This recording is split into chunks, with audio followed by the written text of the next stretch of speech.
Safdah TV. Assalamualaikum warahmatullahi wabarakatuh.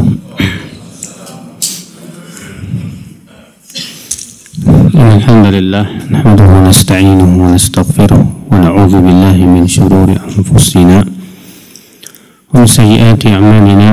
Man yahdihillahu fala mudilla lahu wa man yudlil fala hadiya lahu. Asyhadu an la ilaha illallah wahdahu la syarika lah wa asyhadu anna Muhammadan 'abduhu wa rasuluh. Qala Allah Ta'ala fi kitabihil karim, ya ayyuhalladzina amanu taqullaha haqqa tuqatih wa la tamutunna illa wa antum muslimun, amma ba'd.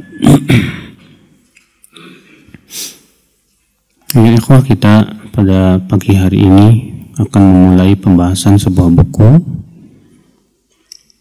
yang berjudul Mujmal Usul Ahli Sunnah wal Jamaah fil Aqidah. Pokok-pokok Ahli Sunnah wal Jamaah dalam masalah akidah. Ditulis oleh Dr. Nasir bin Abdul Karim Al-Aql. Buku ini ya isinya adalah poin-poin sangat penting sekali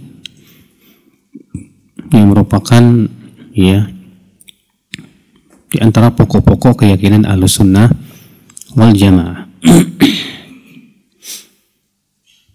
Dan penulis buku sebelum membahas poin-poin tersebut memperkenalkan dulu apa makna ya akidah dan apa makna Ahlus Sunnah wal Jamaah. Apa itu akidah? Kata beliau, al-aqidatu lughatan min al-aqli wat tawthiqi wal ihkam wa rabti biquwwah. Akidah itu secara bahasa dari kata al-aqd, ikatan, wat tawthiq, pengokohan, wal ihkam, pemapanan, wa rabti biquwwah, dan mengikat dengan kuat. Itu akidah namanya, Pak. Karena memang akidah itu mengokohkan, Pak, dan menguatkan. Adapun secara istilah, kata beliau, akidah adalah al-imanul jazim alladzi la yatafarraqu ilaihi syakkun lada mu'taqidihi. Itu iman yang pasti, yang tidak dimasuki keraguan ya dalam hati orang yang meyakininya. Jadi akidah adalah keyakinan yang kuat, iman yang pasti, yang tidak ada padanya keraguan. Maka kata beliau, fal aqidatul islamiyah ta'ni, berarti akidah Islam itu apa sih? Kata beliau, yaitu al-iman al-jazim billahi ta'ala wa ma yajibu lahu. Itu keimanan yang pasti, yang kuat kepada Allah dan apa-apa yang wajib bagi Allah, minat tauhidi wa ta'ah wa bimalaikatihi wa kutubihi wa rusulihi wal yaumil akhir wal qadari wa sairi ma sabata min umuril ghaibi wal akhbari wal qat'iyati ilmiyatan kanat au amaliyah. Ya, iman kepada Allah secara kuat dan yakin, dan apa yang wajib bagi si hamba berupa mentauhidkan Allah dan menaatinya. Demikian pula iman yang kuat kepada malaikatnya, kitab-kitabnya, para rasulnya, hari akhirat, kepada takdir, dan semua perkara-perkara gaib yang sahih. Demikian pula semua berita-berita dari Rasulullah SAW yang sahih. Demikian pula semua yang sifatnya pasti, baik secara ilmiah maupun amaliyah. Nah, ini dia yang disebut dengan akidah. Jadi hakikat akidah itu keyakinan, Pak. Dan akidah itu, Pak, di dalam Islam ya mempunyai kedudukan yang sangat tinggi sekali. Bahkan itu pokoknya. Karena akidah ya akhi sangat menentukan pertama seseorang akan masuk surga atau neraka. Orang yang yakin dengan akidahnya bahwa Allah ya satu-satunya ilah yang berhak diibadahi, ya bahwasanya Allah memiliki nama dan sifat yang sempurna, bahwasanya Allah Subhanahu wa taala satu-satunya pemberi rezeki. Demikian pula akidah yang lainnya seperti ia beriman kepada malaikatnya dan yang lainnya ini ya akan sangat menentukan seseorang itu akan masuk surga atau neraka. Demikian pula akidah pun Pak yang menentukan seseorang ahlu sunnah atau bukan. Ketika Rasulullah SAW mengabarkan bahwa umat Islam akan berpecah belah menjadi 73 golongan. Kata Rasulullah SAW, "Sataftariqu ummati ala 73 firqah." Umatku akan berpecah belah menjadi 73 apa? Golongan. Kulluhum finnar, kata Rasulullah. Semuanya di neraka kecuali satu. Para ulama ketika menjelaskan hadis ini, mereka mengatakan bahwa perpecahan yang dimaksud dalam hadis ini itu perpecahan dalam akidah, bukan dalam masalah fikih. Kalau dalam masalah fikih, ya sesama ahlu sunnah wal jamaah bisa berbeda pendapat. Imam Syafi'i, Imam Malik, Imam Abu Hanifah, Imam Ahmad bin Hanbal, semua kan ahlu sunnah wal jamaah, tapi ternyata dalam ijtihad fikih mereka berbeda-beda. Makanya ada mazhab Hambali, mazhab Syafi'i, ada mazhab Hanafi, ya, mazhab Maliki. Itu kan perbedaan dalam masalah fikih dan tidak mengeluarkan pelakunya dari ahlu sunnah wal jamaah. Yang mengeluarkan pelakunya dari ahlu sunnah itu dalam masalah akidah, Pak. Apa bedanya ahlu sunnah dengan khawarij, dengan murji'ah, dengan syiah, dengan mu'tazilah, dengan qadariyah, dengan jahmiyah? Ternyata masalah akidah. Khawarij punya keyakinan pelaku dosa besar kafir. Syiah punya keyakinan bahwa ya para sahabat semua kafir, bahwa Al-Quran sudah diubah-ubah para sahabat. Mu'tazilah punya keyakinan bahwa akal lebih tinggi dari dalil. Setiap dalil yang bertabrakan dengan akal wajib ditolak atau ditakwil. Murji'ah punya keyakinan bahwasanya amal tidak termasuk apa? Iman, sehingga perbuatan maksiat seorang hamba katanya tidak mempengaruhi keimanannya. Nah ternyata kalau kita pelajari 73 firqah ini, Pak, ternyata perpecahannya adalah dalam masalah apa? Akidah. Bahkan ibadah yang hebat, kalau akidahnya rusak, ya, bisa menyebabkan ibadah itu tidak diterima oleh Allah. Seperti Rasulullah ketika mengabarkan kaum Khawarij, ya, kata Rasulullah SAW, apa Pak? Tahqiruna ya salatakum bisalatihim wa qiyamakum wa siyamakum bisiyamihim wa qira'atakum biqira'atihim. Kalian akan menganggap remeh salat kalian dibandingkan dengan salatnya orang Khawarij. Puasa kalian remeh dibandingkan puasa Khawarij. Baca Quran kalian remeh dibandingkan dengan baca Qurannya Khawarij. Saking hebatnya ibadahnya orang Khawarij. Tapi apa kata Rasulullah setelah itu? Yamruquna minad din. Mereka melesat dari agama. Kama yamruqu sahmu minar ramiyah. Seperti halnya ya panah yang melesat dari buruannya saking cepatnya. Lihat saudaraku seiman. Ya, padahal orang Khawarij dalam masalah ibadah luar biasa. Sampai kata Ibnu Abbas, aku melihat wajah mereka sayu, ya, jidatnya itu hitam, tangannya kapalan. Karena ternyata mereka sholat malamnya semalam suntuk setiap malam, Pak, nggak pernah tidur malam. Setiap hari mereka puasa, sampai mereka kurus-kurus. Saking hebatnya ibadah mereka. Tapi ternyata Rasulullah tidak menganggap itu. Rasul sampai mengatakan mereka melesat dari agama. Kenapa bisa terjadi itu, Pak? Itu soal akidah, Mas. Maka antum jangan tertipu dengan lahiriah seseorang kalau akidahnya menyesatkan. Kalau ibadahnya hebat, ya. Tapi kalau akidahnya menyesatkan, percuma, Pak. Iya. Nah ini ya akhi, jadi masalah akidah ini masalah yang sangat urgen. masalah yang sangat penting sekali. Salah meyakini, ya, maka itu repot di akhirat nanti pada hari kiamat. Keyakinan kita, ya akhi, sangat menentukan juga agama kita. Ya. Kemudian beliau memperkenalkan apa itu salaf. Siapa sih salaf? Salaf secara bahasa itu artinya ya, ma taqaddam, yang telah berlalu, orang-orang terdahulu. Itu salaf. Sebagaimana Rasulullah bersabda kepada Fatimah, khairus salaf ana laki. Sebaik-baik salaf buat kamu adalah aku. Iya, artinya pendahulu. Adapun salaf secara istilah, hum sadru hadhil ummah minas sahabah wa tabi'in wa a'immatil huda fil quruni thalathatil mufaddalah. Secara istilah, salaf adalah generasi utama dari umat Islam ini. Itu mereka adalah para sahabat, para tabi'in, dan para ya imam-imam petunjuk dalam generasi yang pertama, yang utama. Kenapa 3 generasi ini, Pak? Karena ada hadisnya. Dalam hadis yang mutawatir. Apa sih hadis mutawatir itu, Pak?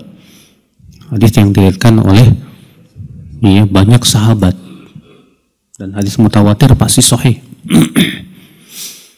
Apa kata Rasulullah SAW? Khairun nasi qarni, summa alladhina yalunahum, summa alladhina yalunahum. Sebaik-baik manusia itu generasiku. Kemudian setelahnya, kemudian apa? Setelahnya. Lihat, Nabi menyebutkan bahwa generasi terbaik, manusia terbaik itu ternyata 3 generasi awal. Yang pertama generasiku, yaitu sahabat. Kemudian setelahnya siapa? Tabi'in. Kemudian setelahnya siapa, Pak? Tabi'ut tabi'in. Ini nas langsung dari Rasulullah SAW, Pak. Bahwa mereka yang terbaik. Terbaik dalam masalah agama, dalam pemahaman, dalam akidah, dalam ibadah, dalam muamalah, dalam praktik terhadap agama. Mereka yang terbaik. Maka ini yang disebut dengan salaf. Wa yutlaqu ala kulli man iqtada bihaula'i wa sara ala nahjihim fi sa'iril usur. Demikian pula kata salaf bisa ya dimutlakkan untuk orang yang mengikuti ya 3 generasi itu. Ya, di semua zaman. Ya, salafi nisbah ilaihim. Kata salafi, i-nya itu, Pak, disebut dalam bahasa Arab ya'un nisbah. Ya, penisbatan. Misalnya kamu orang Indonesia, menisbatkan kepada Indonesia, Indonesi. Kamu orang Sunda, menisbatkan diri kepada Sunda, Sundi misalnya. Iya. Salafi artinya menisbatkan kepada salaf. Boleh nggak hukumnya menisbatkan diri kepada salaf? Boleh. Bahkan kata Ibnu Taimiyah terkadang bisa wajib. Kenapa? Karena ini penisbatan yang mulia, Pak. Kita menisbatkan diri kepada generasi yang mulia. Namun tentunya, Pak, tidak setiap orang yang ngaku dirinya salafi pasti salafi, belum tentu. Iya, tukang ngebom tuh ngaku dirinya salafi, Pak. Iya. Ya, kita tidak bisa hanya sebatas seperti halnya ada orang yang mengaku saya aswaja, ahlus sunnah wal jamaah. Tidak setiap orang yang mengaku dirinya ahlus sunnah wal jamaah bisa diterima klaimnya. Kita harus lihat benar nggak dia ahlus sunnah wal jamaah. Kemudian dia di sini, beliau di sini ya penulis buku memperkenalkan definisi ahlus sunnah wal jamaah. Ya, ahlus sunnah wal jamaah. Ahlu itu artinya pemegang. Sunnah artinya semua yang diajarkan oleh Rasulullah Sallallahu Alaihi Wasallam. Berarti ahlus sunnah disebut ahlus sunnah. Kenapa? Ya, kata beliau, hum man kana ala mithli ma kana alaihi Nabi sallallahu alaihi wasallam wa ashabu. Mereka adalah yang mengikuti Nabi SAW dan para sahabatnya. Nah, mereka lah yang disebut dengan Ahlussunnah wal Jamaah. Maka kalau ada orang yang ngaku saya Ahlussunnah, kita lihat sesuai nggak akidahnya dengan akidah Rasulullah? Sesuai nggak tata cara beragamanya dengan tata cara beragama Rasulullah dan para sahabatnya, Pak? Kalau ternyata tidak sesuai, cuma ngaku-ngaku doang, semua orang juga bisa kok cuma ngaku, cuma mengklaim. Ya. Wa sunnu ahli sunnah listimsakihim wa tiba'ihim li sunnati Nabi SAW. Mereka disebut ahlu sunnah karena mereka sangat kuat ya dalam berpegang kepada sunnah dan berusaha ittiba, ngikut Rasul SAW. Makanya Ahlus Sunnah wal Jamaah itu, Pak, dia berusaha gimana supaya akidahnya sama dengan akidah Rasul, tata cara ibadahnya sesuai dengan tata cara ibadah Rasulullah SAW. Ahlus Sunnah wal Jamaah itu, Pak, ya, mengagungkan Rasulullah melebihi siapapun, Pak. Ahlus Sunnah wal Jamaah tidak pernah mendahulukan pendapat siapapun di atas pendapat Rasulullah SAW. Iya. Bukan berarti mereka meremehkan ulama, tidak. Ahlus Sunnah menghormati para ulama. Akan tetapi, iya, mereka menjadikan parameter untuk menilai benar atau salahnya adalah kitabullah dan sunnah Rasulullah Sallallahu Alaihi Wasallam. Wasunnu al-jamaah, dan mereka disebut al-jamaah. Kenapa? Ahlus sunnah wal jamaah. Li'annahum alladhina ijtama'u 'alal haqqi wa lam yatafarraqu fid dini. Karena mereka berkumpul di atas kebenaran dan tidak berpecah belah dalam agama. Ya, mereka berusaha untuk berpegang kepada kebenaran. Kebenaran itu yang berasal dari Allah dan Rasulnya dan apa yang dipahami oleh para sahabat. Dan mereka tidak berpecah belah dalam masalah agama. Apa yang dimaksud dengan berpecah belah itu, Pak? Menurut antum, seseorang disebut berpecah itu gimana, Mas? Hah? Banyak ya di antara kita memahami berpecah belah itu artinya tidak mau ngikutin mayoritas. Maka yang minoritas ini dianggap pemecah belah. Salah besar, Pak. Disebut dengan berpecah belah itu kalau berpecah belah dari jalan Rasulullah dan para sahabatnya. Dalilnya mana? Surat Al-An'am ayat 153. Allah berfirman, wa anna hadza sirati mustaqima fattabi'u wa la tattabi'us subul fatafarraqa bikum an sabili. Dan inilah jalanku yang lurus, maka ikutilah. Dan jangan kamu ikuti jalan-jalan selainnya. Niscaya jalan-jalan tersebut akan memecah belah kalian dari jalan yang lurus. Coba perhatikan ayat ini, Pak. Dalam hadis riwayat Imam Al-Hakim dari hadis Abdullah bin Mas'ud, Rasulullah SAW menggambar sebuah garis lurus, Pak. Menggambar garis lurus. Kemudian Rasulullah menggambar garis di kanan kirinya tuh. Garis kanan kiri banyak.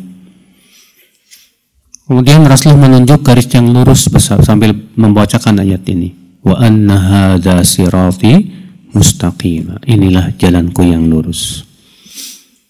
Kemudian Rasulullah menunjuk jalan-jalan yang kecil yang di kanan kirinya itu.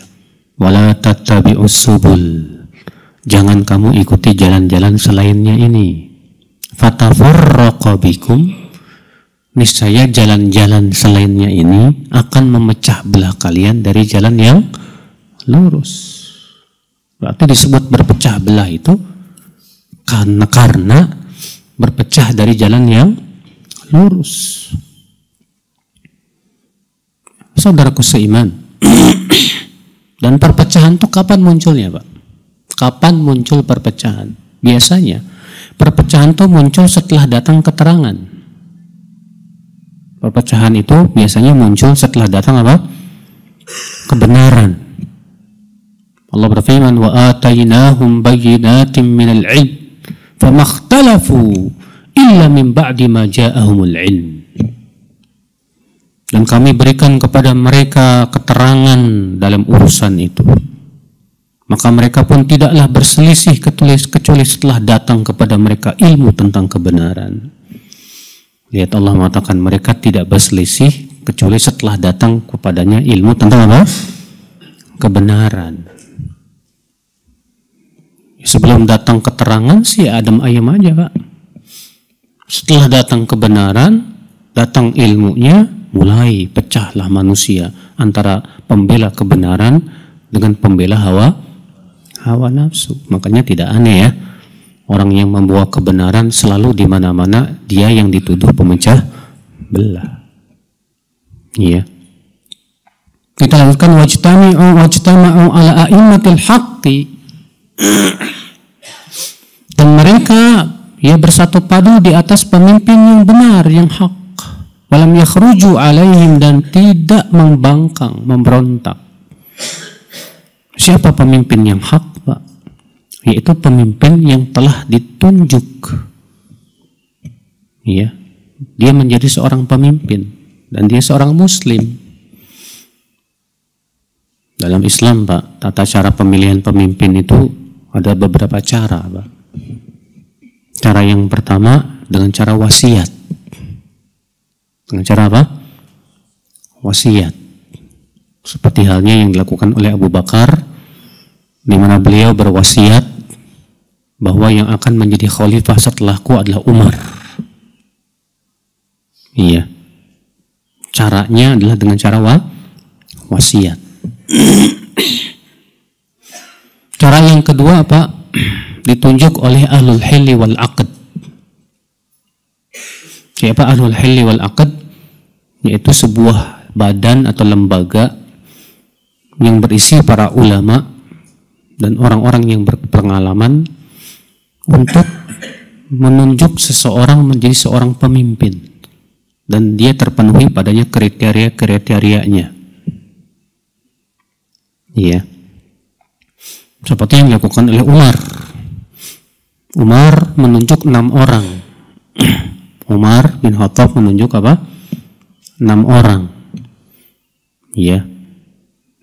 Kemudian 5 orang mundur, tersisalah Utsman bin Affan. Yang kemudian diangkatlah ya Utsman bin Affan oleh ahlul hilli wal aqd menjadi khalifah. Ya. Nah itu Pak, tata cara dalam Islam. Dan dalam Islam kalau terjadi revolusi, pemberontakan, qadarullah, dan pemberontakan dalam Islam itu haram. Tapi ternyata dia berhasil menggulingkan pemimpin sebelumnya. Maka dalam Islam dia wajib juga untuk dibayat dengan kesepakatan seluruh ulama, ijma' seluruh ulama. Kenapa? Karena untuk menghindari mudarat yang lebih besar. Saudaraku seiman, rahimani wa rahimakumullah jami'an. Adapun kemudian pemilihan pemimpin diserahkan kepada rakyat itu tidak dikenal dalam Islam, Pak. Pemilihan pemimpin diserahkan kepada siapa? Rakyat itu tidak dikenal dalam Islam. Tapi kalau ternyata terjadi pemilihan dan rakyat yang memilih dan sebagian besar suara ternyata dia yang terpilih, dalam Islam pun diterima. Walaupun tata caranya tidak sesuai dengan apa? Syariat Islam. Untuk apa? Tujuannya untuk menghindari mudarat yang lebih besar. Paham tidak, Pak? Kalau di negeri ini, Pak, mau misalnya mau dipraktekkan sistem Islam dalam pemilihan, kira-kira yang pertama kali nolak siapa coba, Pak? Orang Islam. Iya nggak, Mas? Pasti. Kalau misalnya Pak Jokowi berkata, saya berwasiat yang menjadi pemimpin setelahku si fulan, wah, orang Islam yang pertama kali menentang. Kenapa? Karena kita sudah dari lahir sampai gede sudah terdidik di atas demokrasi dan menganggap bahwa demokrasi itulah sebuah kebenaran yang mutlak. Padahal demokrasi bukan dari Islam sebetulnya, Pak. Tapi kalau memang ternyata ada pemimpin hasil dari demokrasi, tetap kita mengakui. Dalam rangka apa? Untuk menghindari mudarat yang lebih besar. Seperti halnya tadi, revolusi dalam Islam, memberontak itu haram dengan ijma para ulama. Tapi ketika terjadi pemberontakan dan ternyata berhasil menggulingkan pemimpin, dalam Islam diterima juga. Kita ya tetap baiat. Nah, ini yang disebut dengan a'immatul haq, pemimpin-pemimpin yang berhak untuk dibaiat ini. Wajib kita akui bahwa dia pemimpin selama dia seorang muslim. Kalau dia seorang non-muslim, tetap kita taati karena bukan untuk taqarrub kepada Allah. Kalau pemimpin seorang muslim, kita taatinya dalam rangka taqarrub kepada Allah, dan itu ibadah selama bukan maksiat. Tapi kalau dia non-muslim, kita taati ya selama bukan maksiat, bukanlah dalam rangka taqarrub kepada Allah, tapi dalam rangka menghindari mudarat yang lebih besar. Kalau antum tinggal di Australia misalnya, yang tentunya pasti pemimpinnya bukan muslim, antum harus kan ngikutin aturan di sana.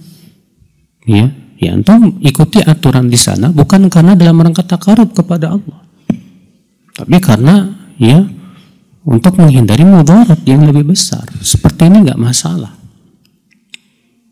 Ikhwata Islam, saudaraku seiman, rahimani wa rahimakumullah jami'an. Kata beliau, wattaba'u ma ajma'a alaihi salaful ummah, dan mereka ittiba, mengikuti apa yang disepakati oleh salaful ummah, sepakati oleh umat yang terdahulu, yaitu generasi sahabat, tabi'in dan tabi'in tersebut. Walamma kanu humul muttabi'ina li sunnati Rasulillah sallallahu alaihi wasallam, dan mereka ini adalah pengikut sunnah Rasulullah SAW yang sejati. Al-muqtafina lil athar, yang selalu menapaki jejak kaki para salafus saleh. Summu ahlal hadis, maka mereka disebut juga ahlul hadis, ahlul asar, ahlul ittiba. Mereka juga dinamai at-taifatul mansurah, mereka juga dinamai al-firqatun najiyah. Nah, ini nama-nama lain dari nama ahlus sunnah wal jamaah. Nah, ini saudaraku seiman, ya rahimani wa rahimakumullahu jami'an.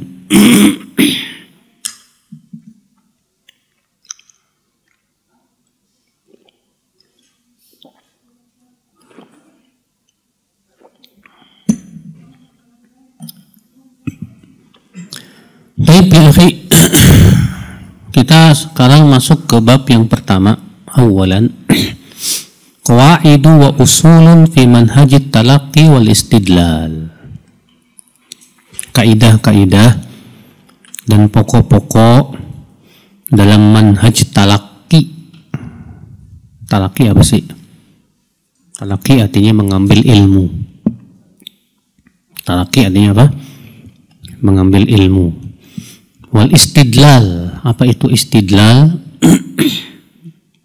Berdalil. Dalam berdalil. Nah, di sini beliau memulai dulu kaidah dan pokok-pokok dalam manhaj, tata cara, metode mengambil ilmu dan berdalil. Ini penting loh Pak, dalam masalah akidah ya. Poin yang pertama, beliau berkata, masdarul aqidati huwa kitabullahi wa sunnatu rasulihi SAW as-sahihatu wa ijma'us salafis salihi. Sumber akidah adalah yang pertama kitabullah,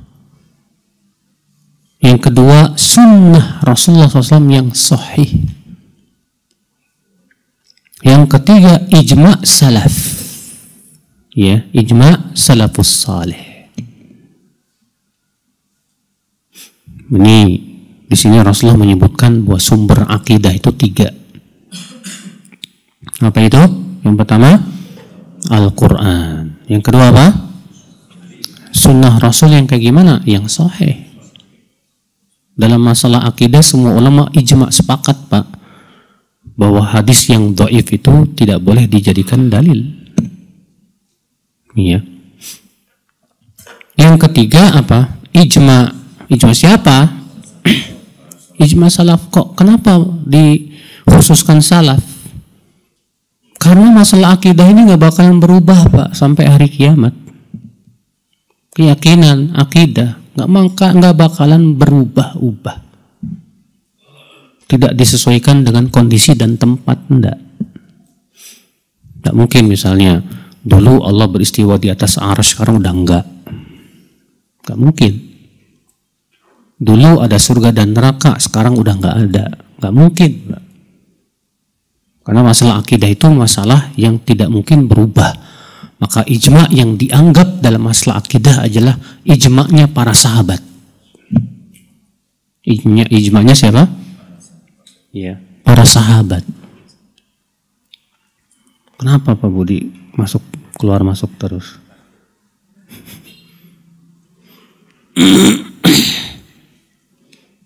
Sekarang pertanyaannya, Ustaz, kenapa nggak dimasukkan qiyas dalam akidah? Qiyas itu kan artinya analogi, Pak. Qiyas itu apa? Analogi. Masalah akidah itu nggak bisa dikiaskan, Pak. Contoh, disebutkan dalam Al-Quran bahwa di dalam surga itu ada buah-buahan. Ada buah-buahan. Iya. Rasulullah SAW ketika sholat khauf diperlihatkan oleh Allah surga. Lalu Rasulullah diperlihatkan oleh Allah pohon anggur, dan Rasulullah SAW melihat ada setangkai apa? Anggur di surga. Sampai-sampai Rasulullah maju ingin memetiknya. Kemudian Rasulullah mundur lagi. Setelah selesai sholat, para sahabat bertanya, ya Rasulullah, engkau tadi maju kenapa? Kata Rasulullah, aku tadi diperlihatkan oleh Allah kepadaku surga, dan diperlihatkan kepadaku setangkai anggur. Aku ingin memetiknya. Demi Allah, kalau aku berhasil tadi memetiknya, kalian akan memakannya sampai hari kiamat.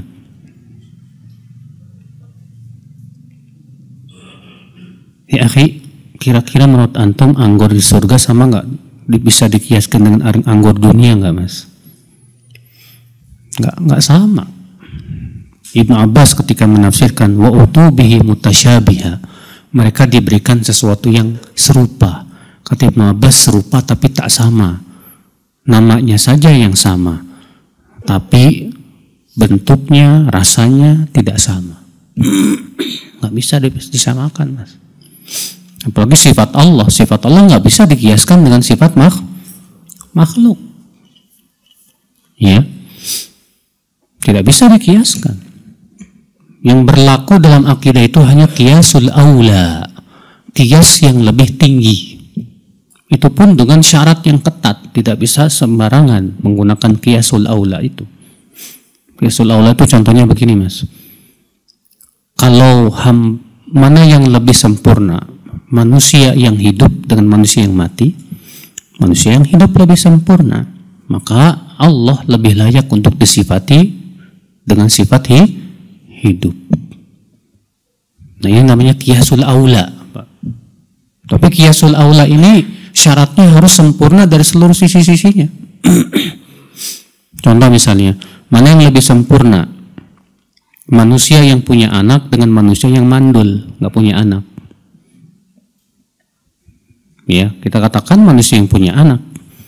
Tapi tidak boleh kita katakan kalau begitu Allah lebih layak untuk punya anak, nggak bisa. Karena punya anak itu akibat kebutuhan manusia kepada keturunan, sedangkan Allah tidak butuh. Allah mengatakan lam yalid walam yulad. walam yakul lahu kufuwan ahad. Nah ini jadi kias ya, dalam akidah tidak diterima.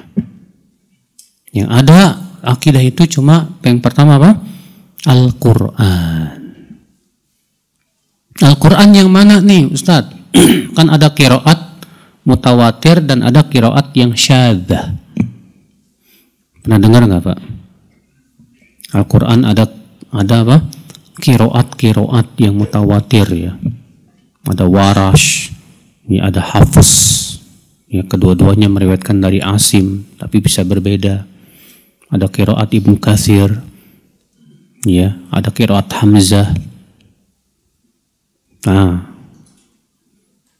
qiraat yang mutawatir semua ulama sepakat ijma bahwa itu hujjah dan yuta'abbad bitilawatihi, dan kita membacanya adalah ibadah. Di mana kita baca itu dalam sholat kita, Pak. Apa yang disebut dengan, apa syarat disebut qiraat mutawatir, Pak?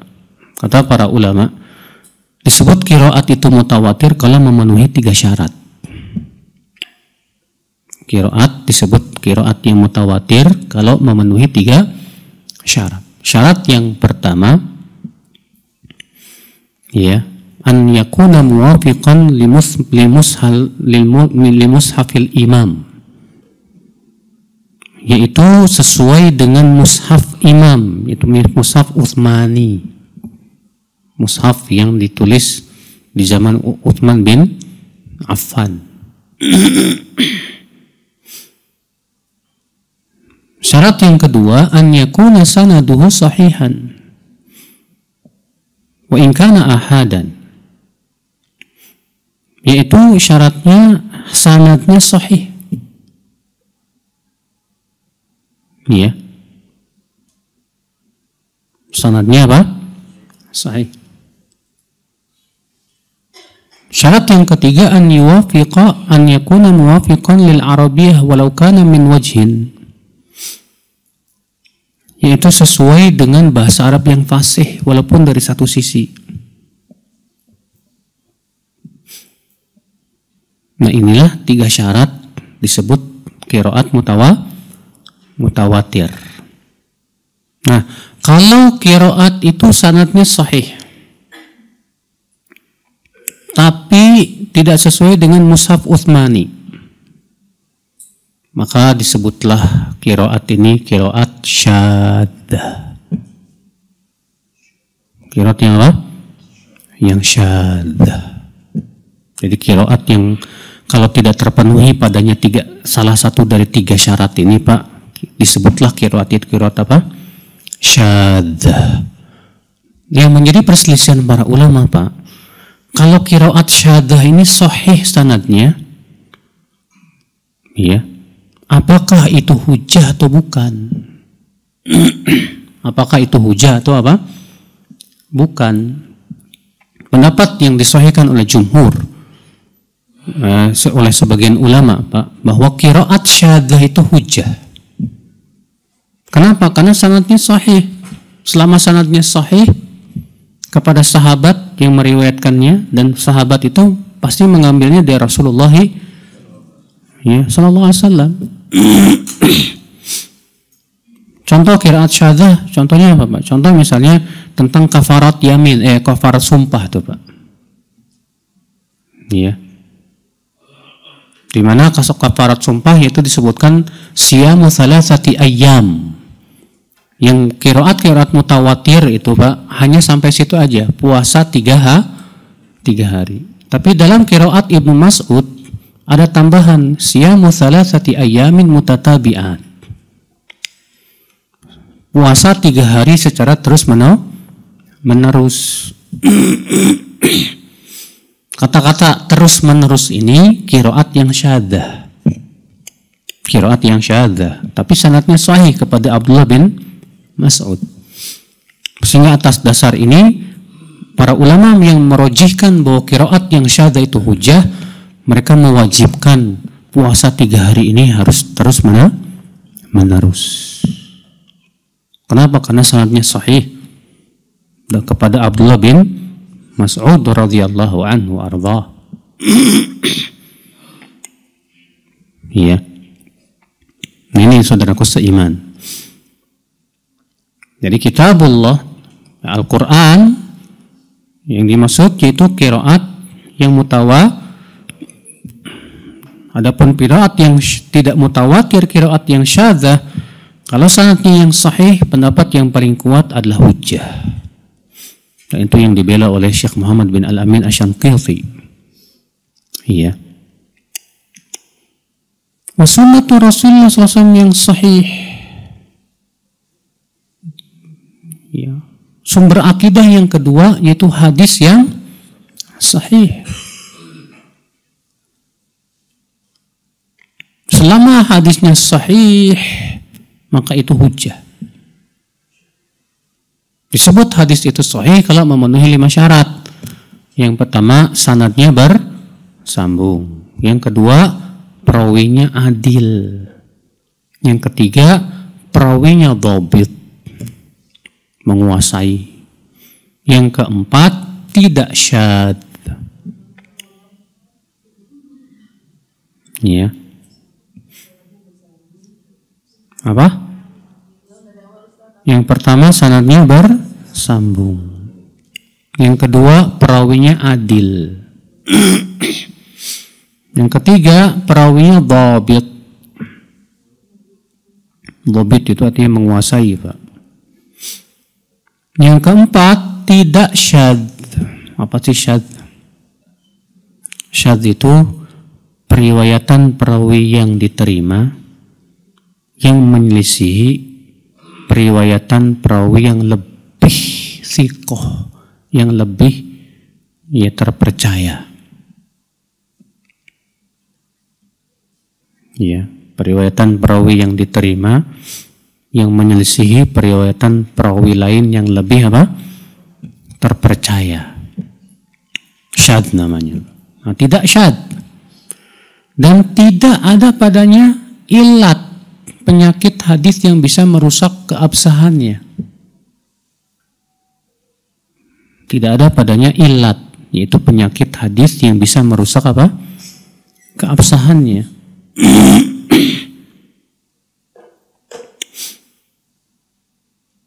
Sebagian orang, Pak, hanya sebatas memeriksa satu sanad saja, karena misalnya, oh sanadnya sudah bersambung nih, oh setelah sama sanadnya bersambung nih sampai Rasulullah SAW. Perawi-perawinya alhamdulillah adil dan dhabit semua, thiqah ini. Langsung dia apa? Katakan hadis ini sahih. Ini salah besar loh, Pak. Kalau terpenuhi 3 syarat yang pertama tadi, hanya boleh kita katakan sanad hadis ini sahih. Sanad hadis ini apa? Sahih.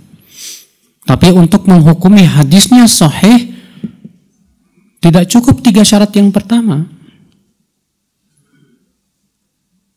Oke, sanadnya bersambung, Masya Allah. Perawinya adil dan dhabit, Masya Allah. Sanadnya sahih berarti betul. Nah sekarang syadz nggak tuh? Karena harus terpenuhi padanya syarat yang keempat dan yang kelima.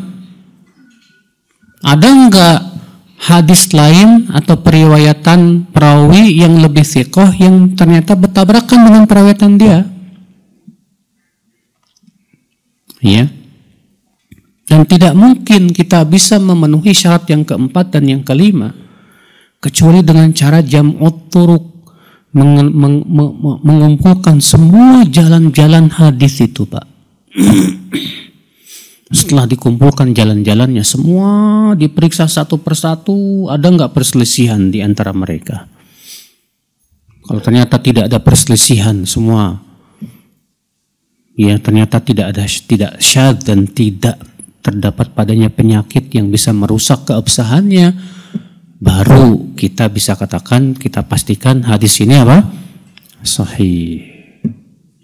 Jadi bedakan ya Pak ya, antara perkataan ulama sanad hadis ini sahih dengan perkataan ulama hadis ini sahih, beda. Kalau dikatakan hadis ini sahih berarti sudah terpenuhi 5 syarat. Kalau sanad hadis ini sahih, baru terpenuhi 3 syarat yang pertama. Jadi jangan terkecoh. Ketika antum baca di sebuah buku misalnya, seorang ulama mengatakan hadza isnadun sahih. Sanad hadis ini sahih. Jangan terkecoh. Kalau ulama ini mengatakan sanad ini sahih, berarti baru terpenuhi berapa syarat tadi? 3 syarat yang pertama. Berarti tinggal mencari lagi jalan-jalannya untuk memenuhi syarat yang keempat dan yang kelima. Mencari jalan-jalannya ini yang susah, Pak. Kenapa? Karena kita harus buka semua kitab-kitab hadis. Ya. Ada enggak jalan-jalannya? Dan terkadang hadisnya ternyata diriwayatkan oleh para perawinya itu dengan lafadz yang agak berbeda, karena ternyata mereka meriwayatkan dengan secara makna. Tapi semuanya sama isinya. Nah, di sini kita penting ya untuk memeriksa, meneliti. Makanya Masya Allah, pekerjaan para ahli hadis ini Masya Allah, Pak. Butuh ketelitian dan kejelian, Pak. Iya. Dan bisa saja dalam menilai suatu hadis para ulama beda pendapat loh, Pak. Sangat bisa. Contohnya aja jangan jauh-jauh lah, Pak. Tentang hadis menggerak-gerakan telunjuk dalam sholat. Syekh Albani menganggap hadisnya sahih. Sementara Syekh Muqbil, Syekh Abdul Hasan Al-Ma'ribi menganggap bahwa hadisnya syadz. Gara-garanya kenapa coba, Pak? Gara-garanya